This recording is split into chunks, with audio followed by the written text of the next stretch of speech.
Bienvenue à tous dans OPD les amis. Aujourd'hui je voulais vous faire un petit point de ma situation sportive et vous faire un feedback sur ma course de la semaine dernière, du dimanche, où j'ai fait 15 km en 1h14.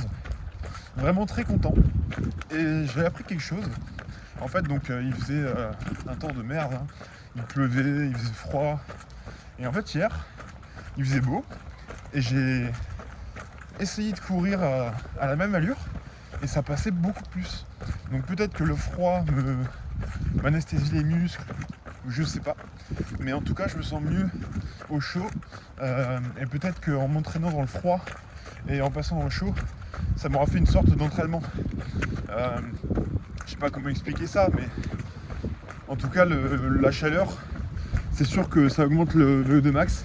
Quand on retourne à la normale, on arrive mieux à se déplacer, etc. au niveau de l'oxygène. Bref, tout ça en technicité, je suis pas calé de fou.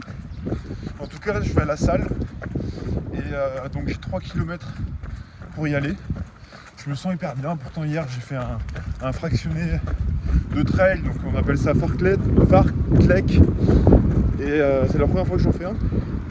J'ai fait 2 minutes, 4 minutes, 6 minutes, 4 minutes, 2 minutes. En fait, ça consiste à aller de plus en plus vite et après de dégraisser. Donc 2 minutes lentement, 6 minutes vite, etc., etc. Et après on ralentit. Et franchement, c'est super bien passé. Au final, j'ai fait du 6 minutes l'heure sur 200 mètres de dénivelé pour 8 km. Donc là, c'est content, je me suis pas trop détruit. Là, je vois petit à petit ma fréquence cardiaque baisser. Parce que là, je peux parler vraiment tranquille alors que je cours à une bonne allure. Moi, je dois courir à 9 km/h. C'est peu, mais c'est ma vitesse fondamentale. Pour rappel, votre vitesse fondamentale, c'est l'allure à laquelle vous pouvez parler sans être essoufflé. Et ouais, vous pouvez faire ce test-là. Soit vous avez une montre et vous testez votre fréquence cardiaque maximale. Et ensuite vous faites 70% de la fréquence cardiaque maximale, ça vous donne votre allure fondamentale. Donc soit vous essayez de parler, il ne faut pas que vous fassiez des phrases courtes en mode comme ça, non, ça c'est plutôt allure de seuil, donc c'est bien aussi de s'entraîner comme ça. Et putain, il y a du vent, c'est chiant. Donc là j'aimerais bien passer de 3 à 4 entraînements par semaine. Donc ce serait composé de un jog à 10 km/h sur 1 heure.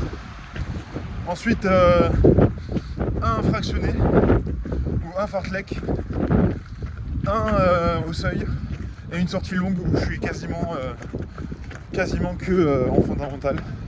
Donc ça me ferait 30 bornes en fondamental et 20 bornes d'entraînement. Donc ça peut être pas mal. Je vais essayer de faire ça. Ensuite d'ajouter une séance minimum jusqu'à 2 à la salle. Une natation minimum. Et une sortie vélo plaisir minimum aussi. Mais normalement ça devrait le faire. Et en gros je sais que le lundi c'est pas mal pour aller à la natation parce que les autres jours j'ai envie de faire autre chose. Mais après ma sortie fondamentale de 2 heures, ma sortie longue, ça peut être bien d'aller à la piscine. Le mardi j'irai courir, le jeudi je ferai mon fractionné le matin et vélo l'après-midi, le mercredi ou le vendredi la salle, samedi jog et dimanche du coup sortie longue. Et je pense que si je fais ça, ça peut être pas mal. Alors je vous ai dit dans une vidéo précédente que j'allais faire la full moon de Marseille, 38 km. Finalement je me suis désinscrit, alors heureusement que j'avais pris l'assurance, parce que c'était quand même 50 balles, pour faire le trail des Costes, qui coûte beaucoup moins cher et c'est à côté de chez moi. Donc c'est 30 km mais c'est plus dur. Il y a 1100 de dénivelé, alors que l'autre il y avait 800 pour 38 km.